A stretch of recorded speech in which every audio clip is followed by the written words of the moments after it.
Hello, everyone.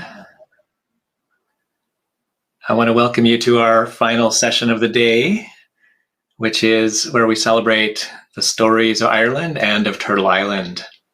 I'm Warren Cariou, and I'm from the University of Manitoba Centre for Creative Writing and Oral Culture. And it's my huge honor and pleasure today to be a part of this session. I think this is such a fitting and it's going to be such a fun way to end this day, which has been so much about story, about the ways in which even a single word contains a story, or many, many stories, in fact, and about how stories connect us to each other and how they connect us to the land. We'll have our two artists today featured, and then we'll probably have a little bit of time for discussion and questions afterward as well. So keep in mind a question or two if you'd like to add them in the chat. Before we start, I just want to acknowledge again our organizations that have helped to make this possible. The Centre for Creative Writing and Oral Culture, the Centre for Canadian Studies in University College Dublin, the Craig Dobbin Visiting Professor at University College Dublin, and the Ireland Canada University Foundation. As I mentioned earlier, we'd be very grateful for any support that our audience members would like to contribute. If you feel moved to do so, there will be a link in the chat that you can follow to support Landspeak. So now I'm really thrilled to be here for this session and to introduce you to our extraordinary performers. First, we'll have Richard Van Camp, who is a proud Clicho Dene from Fort Smith, Northwest Territories. Richard is the author of 24 books in just about every genre you can imagine: novel, short story, graphic novel, children's picture books, and more.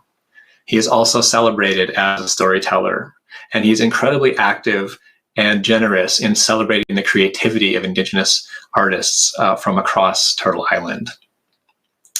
We also have Jack Lynch, a storyteller who is firmly rooted in the Sien-Chai storytelling tradition, mixing ancient Irish myths and wonder tales with scurrilous tall tales set in County Cavan. Jack has played at storytelling festivals throughout Ireland and across the world. He's an associate member of Hakaya, the Arab Storytelling Network, and Jack has been the English language editor of 3 volumes of Timeless Tales, Syrian folk tales, collected recently in refugee camps in Lebanon. So thank you for being here to share your stories with us, and I would like to turn the stage over to Richard to begin.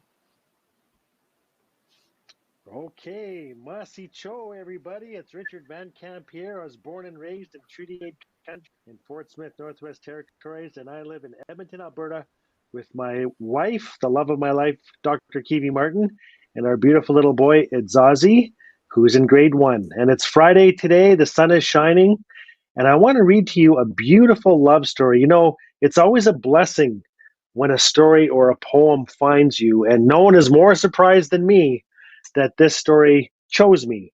But first, I just want to locate myself a little bit. I'm Clicho Dene. I want to say Danate, Dante, Sagya Masi. My friends, thank you very much for being here today. Where we're from, we have many teachings, and I just wanted to give a couple to you just to honor you and your families. My friend Geraldine Minosa shared with me a long time ago, and I have permission to share this with you, that every little boy is his mother's greatest teacher, and every little girl is her father's greatest teacher. I was born and raised in the 70s in Fort Smith, Northwest Territories, in a time when families visited families, and they still do. And the traditions and the language and the culture, everything that we had growing up, our inheritance as Fort Smithers, we were so blessed. You know, Fort Smith, Northwest Territories, it's at the end of Highway 5. We're on the 60th parallel. There's only 2,500 people who live there. We're officially quadrilingual. What that means is Chipewyan, Cree, French, and English are spoken at any given time. We're the Métis capital of the Northwest Territories. We have black bears, brown bears, cinnamon bears. We've got whooping cranes. We've got sandhill cranes. We've got, oh my goodness, we've got Arctic lamprey. We're the 3rd best place in the world to see the Northern Lights. We're the hickey capital of Canada. We're the nickname capital of Canada. We can two-step to anything.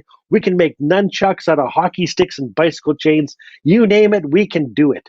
They say in Fort Smith, Northwest Territories, we're humble enough to be awesome and awesome enough to be humble. So I understand it is already night where my new friend Jack Lynch is, and it's still afternoon here, Friday in Edmonton, Alberta, Treaty 6 country. And just the other night, I got to see Venus in the sky, and I want you all to look up to the sky tonight if you can, and hopefully the stars will be shining. In Bush Cree, where we're from, they say Oginans for Venus. That means leader star. There's a trapper, there's an elder named Archie Smith, and he taught us that in Chipewyan, the word for moon is Kalaza. And last night here in Edmonton, Alberta, the moon, I've never seen the moon so high. It's a quarter moon, I believe. So beautiful and platinum. So hopefully tonight, when you look up, you'll see Oginans, you'll see Kalaza, and if you're lucky, you'll see the Northern Lights. And then Clicho, Dene, and Dogrib, they say Naka for Northern Lights. And I really wanted to tell you a beautiful story. I want to read to you a beautiful little story. This is called Show Me Yours, and it's from The Moon of Letting Go. And I was just saying, growing up, I was the handy bus driver in my community. I got to drive the elders around. I also pumped gas at Kelly's gas station for $14 an hour. And I was also a paper delivery boy in Fort Smith. I got to deliver the Slave River Journal and the Edmonton Journal. So growing up in Fort Smith, you learn a little bit of Cree, a little bit of Chipewyan, a little bit of Slavey, a little bit of Gwich'in, a little bit of Mountain, a little bear, a little beef, a little bit of French. We really have the best of the best in Fort Smith. And so the three words I wanted to teach you in Cree, all the elders were always talking about three things when I was around. Number one is Pamatsawin. That's Cree for happy life. That's my wish for you all. Pamatsawin, happy life. Another thing is the Kimooch. The Kimooch. So the Kimooch in Cree is when you're on the sneak, when you're suddenly single and you're going to the dance. You're on the Kimooch. When you're on the sly, they say the Kimooch. And also Nichimus. Nichimus is Cree for sweetheart. So it didn't matter what hour of the day, whether I was driving the elders to Bingo or to the Northern Store to Kazers, you'd always hear the elders in Cree talking about Pamatsawin, happy life, the Kimooch, being on the sneak, and Nichimus for sweetheart. So this is a little story for all the Nichimuses out there, for all the sweethearts, and this is a story for everybody on the Kimooch. And I wish you all again Pamatsawin. This is called Show Me Yours. And it's from my book, The Moon of Letting Go. Saw nights last night, nice and big across the sky, 1:30, green. We saw baby ones trying to swim like faint little feathers, so we helped them by rubbing our fingernails together and whistling. They swam, boy. The Northern Lights swam and reached across the sky, and it was the stairway to heaven kind, the kind that you can see the spirits of those who have passed on, walking up, up. We now walk around town with our baby pictures taped or glued over the pictures of the saints around our necks with leather ties. And so, when you see someone with the leather necklace, you take your baby picture out and you show it to them, and they marvel at how beautiful you were when you were new. And they do the same. And then we praise each other. Oh, you were such a beautiful baby. Look at the dreams in your eyes. Oh, look at your hair, just like a bear's pelt in spring. Oh, you are so beautiful. So, so beautiful. Have a lovely, lovely life. That's how it is now. I am proud to say I started this after everything fell apart. It just happened. I woke up and I was in a bad place with bad people, and there was little hope for me. And there was my grandfather's leather necklace that the priest gave him with a saint I didn't know. And there was my favorite baby picture of me on top of the fridge, covered in lint and dust. And so I cleaned it and took some glue that we had been sniffing, and I glued my face over St. What's-his humps. And I wore that necklace, tucked her under my shirt, over my heart. 2 nights later, I got rolled, and as Frankie and Henry were going through my pockets and were holding me upside down, they pulled the necklace out. Henry stopped and said, "What's this, you?" Frankie squinted and dropped me. I told them it was a picture of me when I was a baby. They looked at each other and shook their heads. Take it easy, as if. They weren't mad, they were just, well, I don't know. They let me go and threw my money back at me. "Go home, Richard," they said. "You're not a man anymore."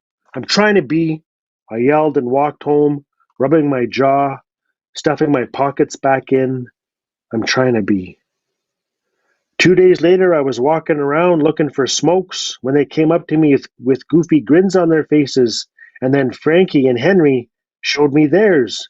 They did what I did and had MacGyvered Saint necklaces to show their baby pictures. Oh, they were ugly babies.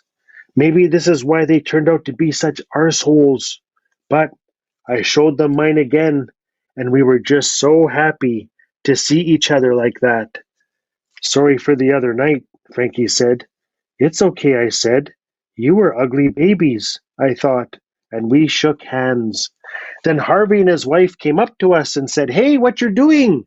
And we all turned and showed them our baby pictures and grinned.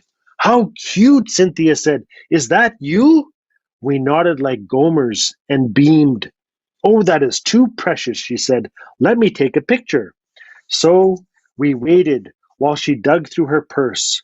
Cynthia's trying to be a reporter, so we all helped out. Harvey offered us smokes, and we took a break. "Thanks for dancing with my wife," he said, and I blushed a little. Harvey doesn't like to dance, but his wife can't get enough. So when I go to the bar, she comes up, and we two-step around, and holy cow, she's a great dancer. She keeps her right arm up and holds my hand just barely, and boy, we just glide and float down that dance floor like butterflies. And Harvey keeps his eye on me like a bull moose. And I always go up and shake his hand after, and he nods back. Not too happy that I can dance like I do with his wife, but all the same, he's pleased that she's happy and enjoying herself. I know when I hold her on the dance floor, I can honestly tell how much she loves him, how she keeps her wedding ring polished just shiny. And I can tell how, when she moves, that she moves for him, and that Cynthia is the best thing that ever happened to Harvey. So Cynthia came back and took a picture of us smiling, holding our baby pictures up, and it ended up in the paper. Then, 2 days later, people came up to me and showed me their baby pictures around their necks on those leather necklaces, and we oohed and we awed each other, and we could not stop laughing. "Oh, you were chubby. Wah! Where did all your hair go, eh? Even then you were a heartbreaker." Whites, natives, Inuit, oh, we all laugh together when we seen each other, and there are just so many beautiful babies inside us all. Well, now, after I got hurt at work, everybody who came in to see me at my house showed me their baby pictures, and I just left mine out on the coffee table, and we laughed and laughed, passing them around. That pic of our little pictures in the paper really won the heart of our town. So that's what we do now. And to my surprise, Shauna came to see me. I had no idea she was back in town. I really missed her. How sad when I'm with someone she's single, and vice versa. So now we finally got our timing right, and I held her hand, and we walked down to the rocks, and we saw the baby northern lights trying to swim, and she showed me how to call them. "You can do it! Give her! Go, go, go!" And those baby lights, they swam out little by little, and Shauna and I rubbed our fingernails together and whistled, and soon we had shadows because the northern lights were so bright. Soon It was like rolling rainbows across the sky. You are so beautiful, she called, and then looked at me. Did you know it's the exact opposite in Nunavut? Even though she had a new kind of haircut, she still had fox eyes. What's that? They rub their fingernails to send them away. Huh, I said, looking up, starting to shiver, but not because I was cold. Maybe they're just glad that we remember halfway what to do. As long as we honor them, hey, she said. I could tell she was going to be a great teacher. I could tell after she said that. And we walked across town holding hands back to my place. I wanted to tell her that sometimes the night was all I had left of her, but didn't. I shaved so I could be soft for her while she sang in the shower, and we made beautiful love. We took our time. We laughed and giggled and joked and kissed and caressed.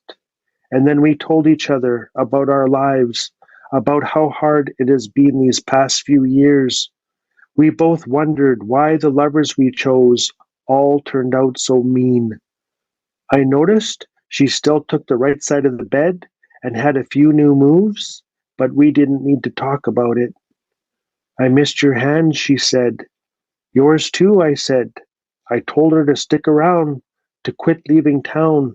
You could be the love of my life, I said, and she went quiet, running her fingers through my hair. I traced my finger along the scars across her arm where that half wolf bit her. I'm the only man who's allowed to do that. The birds started to sing, so I lit her a smoke, and we sat up together. I was about to get us some ice water for round two, and she said, wait. Then she took her beautiful baby Cree picture and held it up, and I put mine facing hers, and we kissed. Masi Cho, thank you.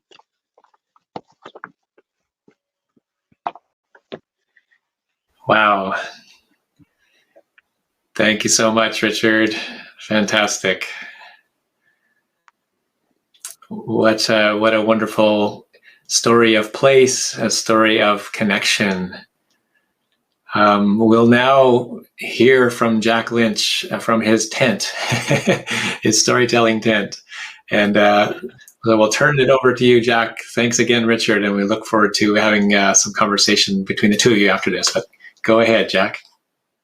Well, thanks, Emil, and great to meet you. Great to meet you, Richard. I decided I wasn't going to tell a folk tale as such, or a wonder tale, or even a picaresque tall tale, but I'm going to put in a few tiny little bits that occurred to me while I was listening to the proceedings over the last few days. On the cross. Also,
Hi, Warren.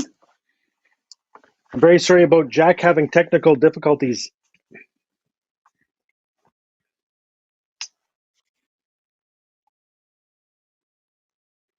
Hi, everybody. It's Richard Van Camp. Apparently, poor Jack is having technical difficulties. It's 8 o'clock.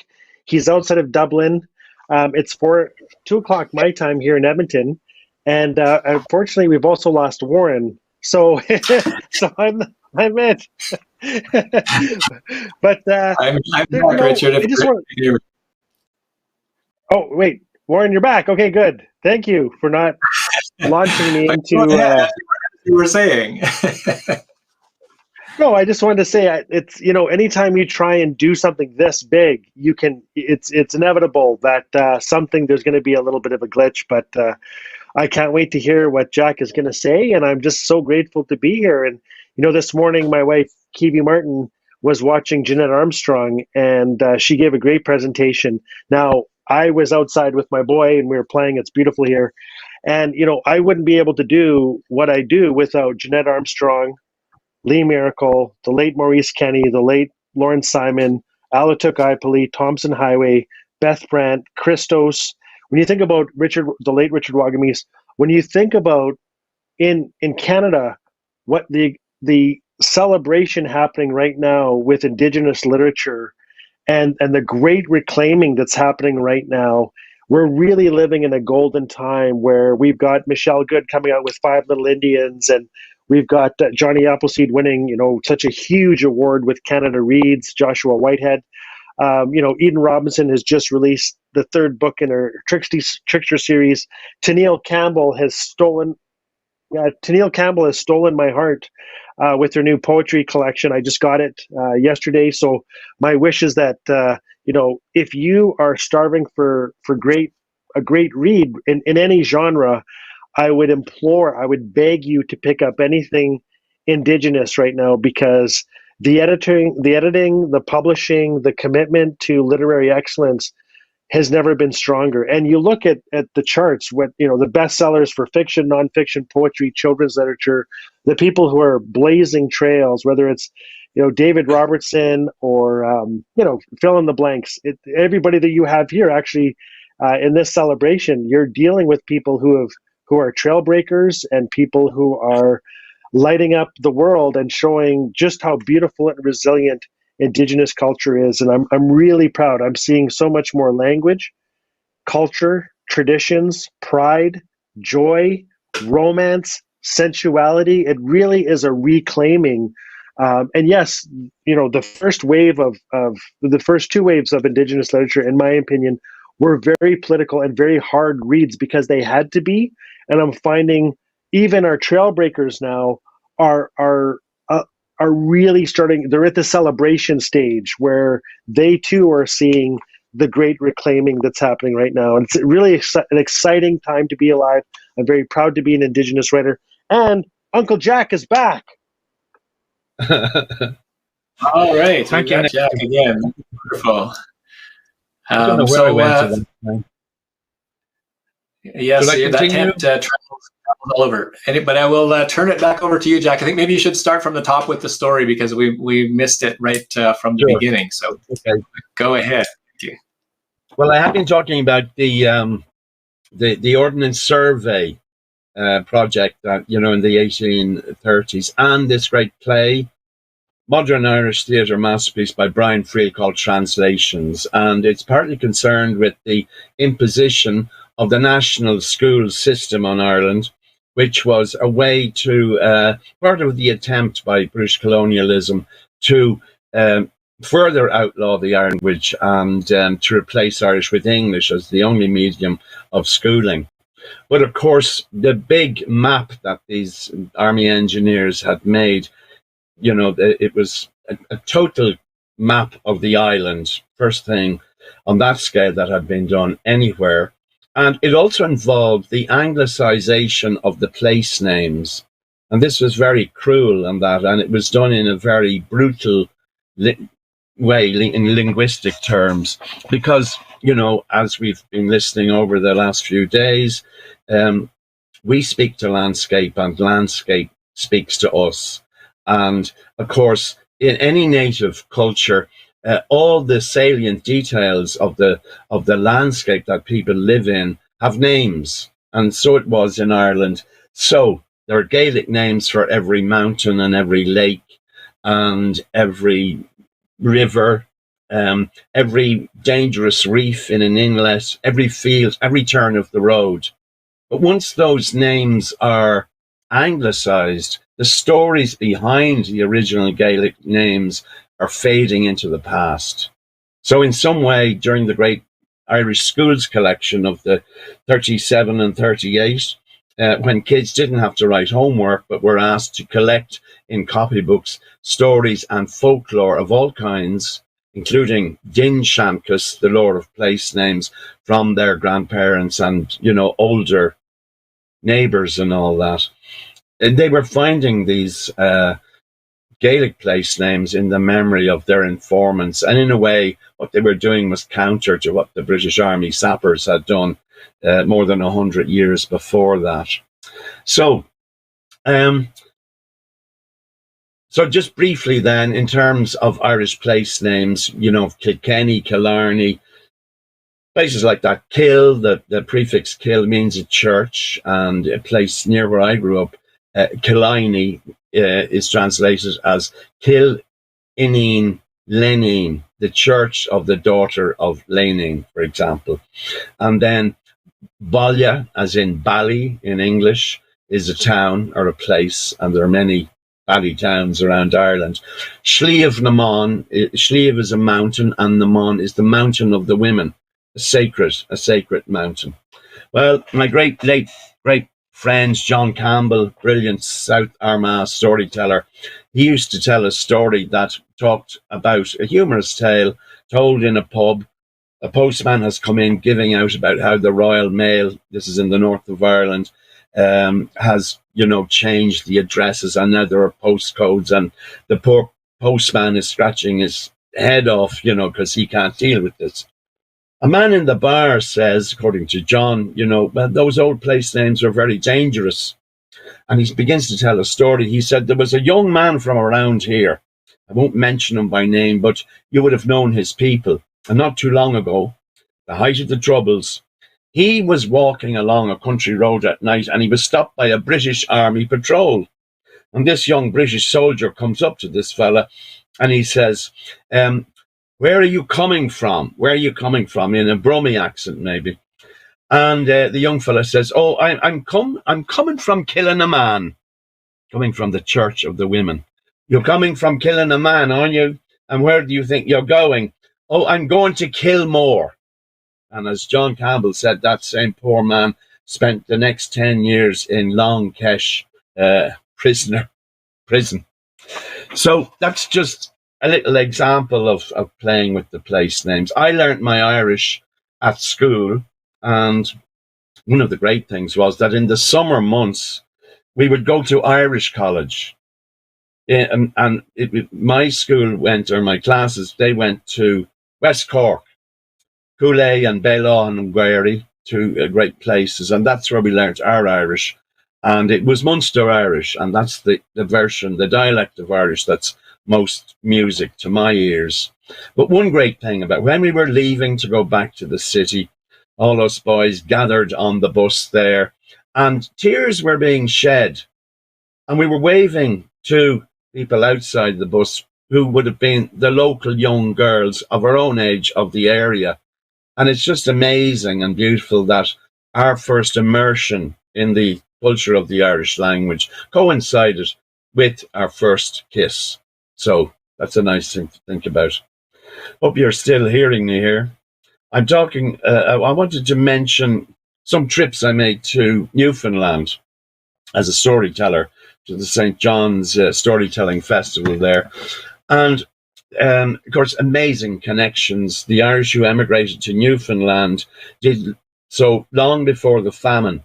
It was in the 16th and 17th centuries, and they followed the cod fishing and that. And then, of course, we're told that St. Brendan on his great voyage made it over that far as well. I like to think he was following the puffins. We have the European puffin, and the ones who live on the Blasket Islands, they actually leave Europe. They go over to feed in the waters just this side of Newfoundland. So when people left there, and to this day, their Irish culture is still there.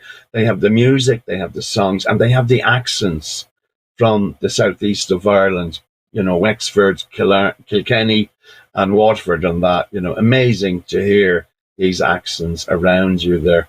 The last time I was there was with my great friend and performing partner, Len Graham. Len is a brilliant song collector and traditional singer from County Antrim. And we were there for about 3 weeks.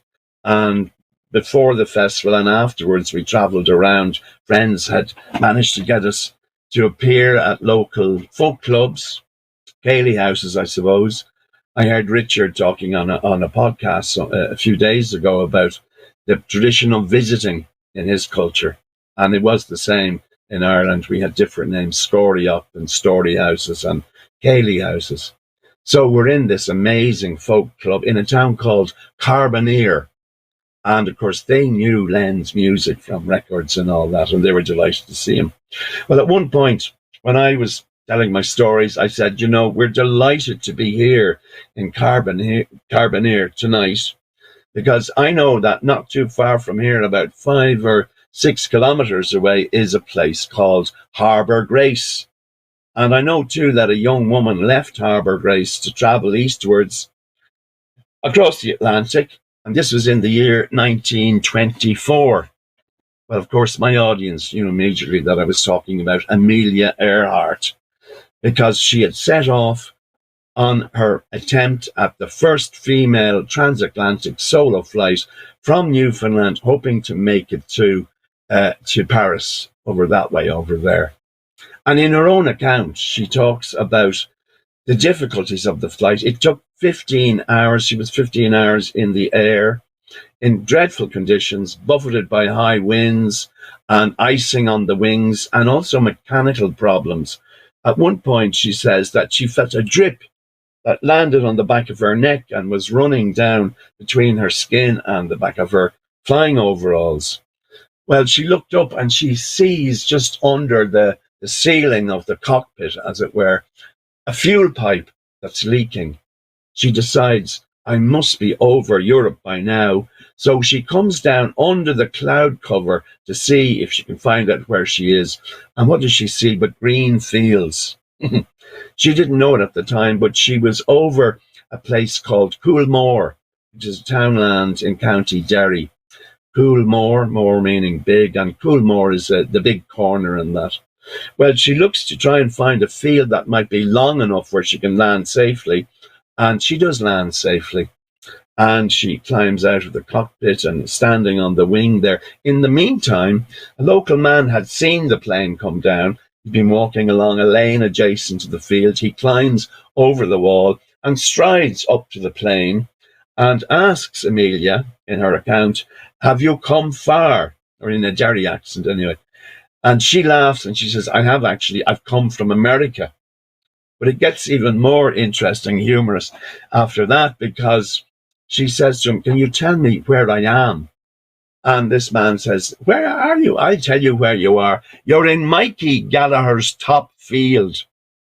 So everything boils down to the local in a way, And of course, it was appreciated by our local audience in Newfoundland at the time. Looking at the clock here, I know it was interrupted, but let me tell you another story that I thought I'd squeeze in. I knew I'd be galloping along here, putting small bits together, galloping along on the back of a donkey, maybe, galloping along on the back of a donkey without any reins. So I'll give you another one that came to mind. It was when I was listening to the session on lacrosse. And of course, a few months ago, this recent news was all over the radio and television in Ireland when the Irish lacrosse team, as was mentioned in the session, made this very generous donation to the lacrosse nationals who weren't being allowed to play in the upcoming world tournament. And the Irish people said, we'll step down, they can have our place. And so it reminds me too of a current other great connection between Irish and Native people in America, and that, of course, is the Navajo Hopi Families COVID appeal. It's been going on for a year, and the fund I saw today comes to $7,230,000, and amazingly, a huge proportion of the donations have come from Ireland, from people remembering that amazing donation that the Choctaw Nation gave to us in 1847 during the time of our famine. So it's paying back in a way, you know. But talking about lacrosse and sports and that, in Ireland, of course, we have the Gaelic Athletic Association, the GAA. And my father was from County Cavan, the North Midlands, and there wasn't so much hurling played there. There's Gaelic football, hurling, and camogie are the three main games in the Gaelic Athletic Association. My own mother won an All-Ireland medal playing camogie in 1945 before she met my father. My father, of course, was into the Cavan football team, and I was born on the day that Cavan last won an All-Ireland final. I was actually at the match inside my mother's belly. So it was a great day for my father, his first child and a son, and his team wins the All-Ireland. So he used to talk about the great teams of the late 40s, 1947 and 1948. They also won the All-Ireland final there, and all the great players. And he talked about a fellow called Bill Doonan. He had many stories about Bill Doonan, but I would eavesdrop on him and my Cavan uncles chatting about these great players from those great teams in the late 40s. And the way they talked about the players was almost like how people would talk about epic heroes, you know? And I have all those players' names in my head. They talked about the captain of the team, John Joe O'Reilly, the gallant John Joe. There's a famous song about him, and indeed a Cavan playwright, Tom McIntyre, he wrote a play, same name, The Gallant John Joe. He was the captain of the team. He was also an Irish Army captain, and it totally amused me to hear one of my relations saying something to the effect of that John Joe O'Reilly, what a player, what a man. I tell you what, you know, John Joe O'Reilly, he had the finest right leg ever to hang out of a man's arse. And that was almost like the way Finn McCoola, one of those ancient epic heroes, might be described. Anyway, I came across a book about the GAA that I thought would make a great present for my father, because it mentioned this Bill Doonan player that he remembered telling me he'd seen playing in local matches and all that. And it's a book by a man called Brown O'Hare, a very interesting writer.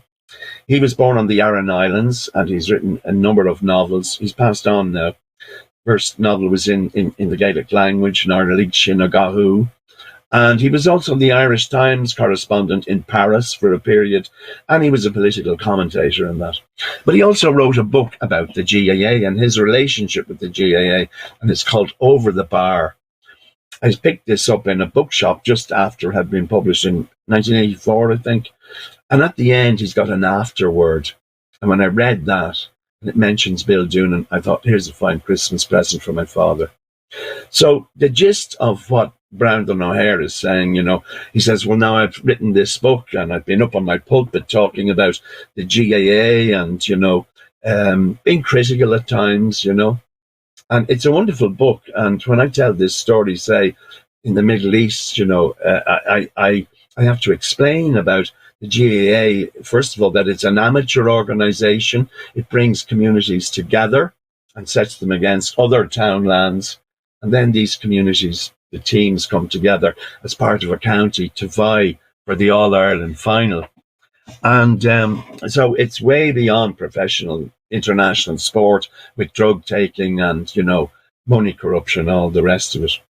But O'Hare says, if someone was to ask me to sum up what I think is the spirit of the GAA, I always think of Bill Doonan, the wanderer, on his way to Monte Casino. So he explained, and this chimed with things my father had said. Bill Doonan was from a traveller family who had settled in Cavan town, and he had the wanderlust of his tribe, And when he grew up, he joined the Irish Army and was trained as a radio operator. And you can imagine the picture, big heavy radio set on his back and the earphones and the microphone and that. And then 1939 came and the Second World War broke out. But of course, Ireland was neutral in the Second World War, and Bill Doonan wanted to see the world. So he went AWOL from the Irish Army, crossed the border and joined the British Army. Now he's in two armies. And he saw a lot of action during the Second World War. He was involved in the Italian campaign, you know, when the Allies, the Americans and the British were fighting their way up along the leg of Italy. And on one day, it was a Sunday, during that campaign, they were dug in, and the Nazis were fighting in a fierce way, of course. But there was a lull in the hostilities this Sunday. And Private Bill Doonan, radio operator, they noticed he was missing in action. So a search party was sent out for him, and they finally found him. And where was he? Only on the side of a steep hill, and he was up a tree. They tried to attract his attention, but he was in a kind of a trance. He seemed to be anyway, and in fact he was in a kind of a trance. Because what had Private Bill Doonan, radio operator, managed to do, by dint of experimentation, he had managed to tune his radio set into a commentary coming from Ireland on Radio Éireann, a commentary from Croke Park of the second half of the All-Ireland semi-final between Roscommon and Cavan. And my father would have been listening to the matches that were being played on his own little cat's whiskers crystal set. Anyway, Bill Doonan's taken down. He was too valuable to court-martial, and he saw out the rest of the war. He spent some time in England then and played as a goalkeeper for Lincoln City soccer club.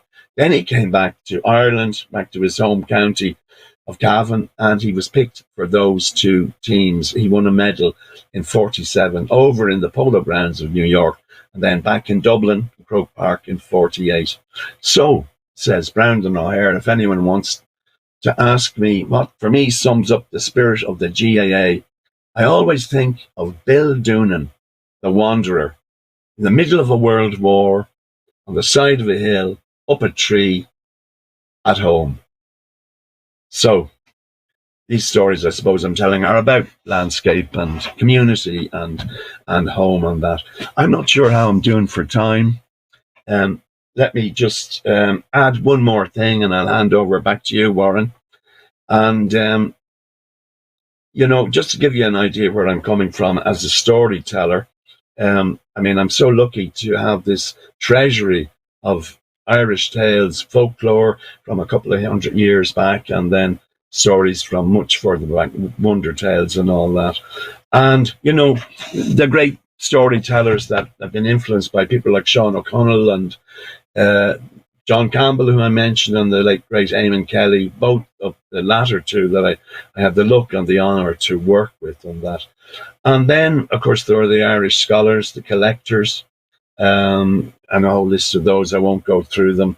The great American collector, Henry Glassy, who's still going strong, and also Bo Amquist and my great friend, Christopher McCarthy in the department there.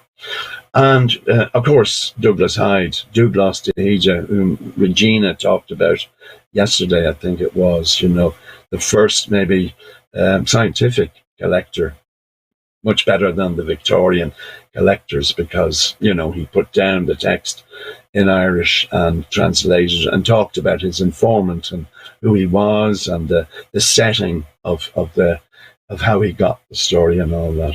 But then just to say that on a wider international note, influences would be people like Walter Benjamin, the great Jewish German Marxist, and in more recent times, and a man we lost a few years ago, great English writer John Berger.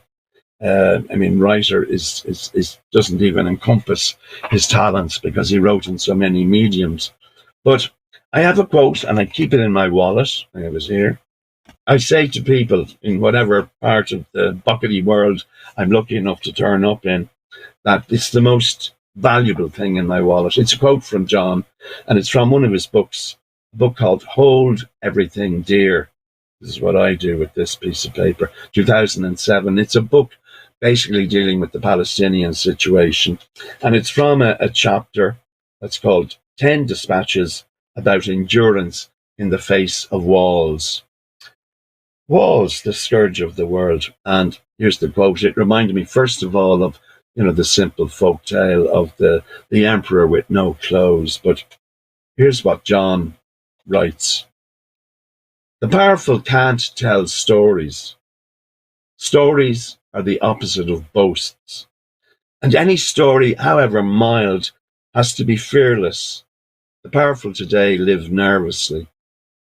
Stories are one way of sharing the belief that justice is imminent, that it's on the way. And for such a belief, children, women, and men will fight at a given moment with astounding ferocity. This is why tyrants fear storytelling. All stories somehow refer to the story of their fall. So, can I hand back to you now, Warren? I hope everyone has heard that. Absolutely. We heard it. You have been broadcasting beyond your tent there. Thank you so much, Jack. I had no idea of the time. Anyway, that's my little contribution about traditional societies. And, it could be a native society or a peasant society or paysan society. John Berger left England to spend many decades at the end of his life in the French Alps, working beside and with, the local paysans and all that. But visiting, well, and especially in COVID time, I'm living a solitary life, and so many things that were supposed to happen. I'm involved in the Cape Clear International Storytelling Festival. So this last year, 2020, we had to put it out online. We still had funding to pay the tellers from America, Lenny Cabral from Rhode Island, and Claire Murphy, and a great African teller, Mara Menzies, and others. And they filmed their stuff, and we put it out. Over the weekend and that. But of course, we all miss the live audience. The fact that and we miss it with Zoom and all that. We can't hear our audience, and when you're storytelling, of course, it's you're depending on the reaction of the audience, and that's affecting your timing and that. But we're getting by, and hopefully we'll be back. The theatres will open again. I had a really sad thing last year, early on in the lockdown. Judi Dench, the great Judi Dench, she said, I don't know when theatres will open again, but I fear that it won't be in my lifetime, which is a really tragic thing to hear from her. And I'm hopefully it won't be like that. Read an interview with two other actresses recently in The Guardian, I think it was, Anne-Marie Duff, who's an Irish background, and they said, when the theatres open up again, there are going to be orgasms in the aisles. So, but the great thing about using Zoom, is that it's the collaboration, collaborating with people. So a brilliant show last night, W. Thomas and, the Native American teller, and a friend of ours, Pete Chand, who's Punjabi but English born, and their piece that went out through a online festival, was called Two Indians Striking Back Against the Empire. And it was talking about the importance of new stories and whose narrative is it anyway. And so to watch a collaboration like that, or I collaborated recently with a friend in Jordan on the English language translation of these Syrian folktales collected by Hakaya, the Arab network, from Syrian refugees in refugee camps in the Lebanon, So just the chance to work with somebody, even online, and to watch such an amazing webinar, that's what you call it, and all the great speakers over the week, and to meet you, Warren, and you, Richard. It's a joy. Absolutely. Richard, I wonder, I don't know if you want to maybe respond in relation to visiting, or, one of the things about your work is that you are a storyteller and raconteur, in the oral traditions as well. And you also, of course, write in all these different genres. What is it all storytelling to you, or are there some real differences, that would you choose to tell a story and you wouldn't choose to write it? Or how do you choose whether something becomes an oral story or becomes a picture book or becomes a novel, or are they all part of that same creative impulse for you? Well, Masi Cho, good question. So I think one of the big mistakes we make in Western culture is we tell students you either have to be a poet or you have to be a prose writer. And I was just saying earlier in our visiting, Jack and Warren, that to see and hear master storyteller and author Jeanette Armstrong earlier this morning in the webinar, she was my instructor, along with Lee Miracle and Beth Cuthan and Jerry Williams and the late Maurice Kenny, the great Mohawk poet from the Adirondacks. I was so lucky because it was at the Inalkin Center, and I got to go to school with Gary Godfredson and Geraldine Minosa and the great and late Lauren Simon. It was actually Lee Miracle and Jeanette Armstrong and Beth Brandt and Beth Cuthan and everybody that came to visit us, and also from our fellow students. They were the ones that actually gave me the great unpacking of being told over and over, K through 12, you have to choose. Will you be the poet or will you be the novelist and the prose writer and the short story writer? It was actually at the Inalkin Center that they made it really clear that the story is the boss. The story is the boss. And a great writer and a great listener as a storyteller should really honor what that story deserves to be. And the great writer Robert Creeley said, form should echo content. Form should echo content. So when you are being hunted by a story, and there's no greater anything than knowing that a story wants to be born through you, the greatest thing you can do is really honor that when it's coming. Is it a prose poem? Is it a children's book? Is it a graphic novel? Is it a screenplay? The story will always be the boss. And when I look at all the times I've been fired or every time I blew it, it's because I forgot the great teaching at the Inalkin Center, and from all my great instructors and all my fellow students and all my heroes. The story is and will always be the boss. So I'll give you an example. I was supposed to read a piece called "The Uranium Leaking from Port Radium and Ray Rock Mines is Killing Us" from the 20th anniversary of Angel Wing Splash Pattern. And that's what I put on social media, that I was going to read it. But after seeing the stars last night, and it's such a beautiful day, I thought, why not tell a love story and really celebrate the land and the northern lights? And so again, once again, it's channeling, it's listening, it's honoring. And I'm in awe of this past year. We've all sacrificed so much. And the other day, our friend Greg, who was let go of his job at the beginning of the pandemic, he started his own his coffee roasting company called Oho Coffee. Greg was in our front yard with his puppy, outside the gate, of course, social distancing. He started Oho Coffee. He's working on his memoir. He's enrolled back in school.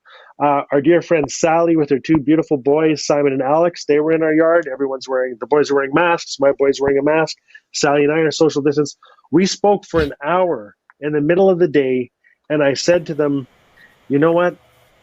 A year ago today, we were all so busy, we never would have had an opportunity like this in the middle of the day to enjoy the sun together and visit and share. In fact, our whole street has gotten so much closer because of what we've all been through. And I'm really grateful to my role as a storyteller and a gossip that I am able to sometimes be the fun director and stoke the coals and get the flames going in a great visit. I'm always in awe, and I think we need visiting more than ever. Before the pandemic, the Globe and Mail did a poll, and Canadians who responded to the poll said 3 out of 5 Canadians were lonely. I think we're living in a time of incredible loneliness, and the answer during this entire pandemic is outside. Outside is safer than inside. This is where we need to lean on each other safely, of course, during these times. Share your stories. Reclaim your family medicine. Reclaim those stories that you need, those recipes you need. Get that good home cooking happening. Crank those tunes. Read those books. Share with your friends. Host giveaways. You know what? We've been downsizing the entire time this has happened. Every full moon, we host a giveaway. We give so many things away. We share what we have. That's, of course, as Northerners, as good human beings. The first law that I was given growing up was from a great friend of mine, Bernie Bergman, and he said, Richard, a true Northerner leaves each person and each place better than they found them. And what I'm finding as I get on is that it's actually a true human being leaves each person better and each place better than they found them. And that's really the role of storytelling, is to uplift people and to remind people that all storms pass. And Jack, I really want to thank you for that quote. I need that quote that you carry around in your wallet, because I want to carry that quote around to honor your late friend. Those words, we needed those words today, and we needed your stories today. And I'm in awe. So Warren and Jack, Uncle, I say Masi Cho to you. This has been absolutely fantastic. What a great way to spend a Friday. Good time. I absolutely agree. Yes. And I think that is a wonderful way to sum up our visiting that we've had here. And I think this is the kind of medicine that we need. And as Richard says, recognizing the opportunities to visit, even in these certain circumstances that we have now, where it seems difficult, but actually other opportunities are presenting themselves, like this gathering. So thank you both so much for fantastic stories and for persisting through the bit of technical difficulty we had there. The stories want to be told. Clearly, the stories are the boss, as Richard said, and they came through. So I want to just, again, thank our audience members for being here and for all the great comments they've been making in the chat. I also just want to remind everyone that we have another amazing day tomorrow. We've got sessions from filmmakers. We've got sessions with more storytelling. We've got two amazing Indigenous poets, and we have incredible music to finish off our gathering. That will be the wonderful Keela will be performing in our wrap-up event. So please tell your friends, let everyone know there's one more day that everyone's welcome to share. And so with that, again, I just wanted to thank our storytellers for sharing their words with us and sharing their visiting. And we'll see you all again tomorrow, I hope. Thanks, everyone. Okay. Masi Cho, take care, everybody. All the best to you and your families and to your dreams. Masi Cho. Thank you, Jack. Thank you, Warren. Masi Cho. Have a good day. Bye.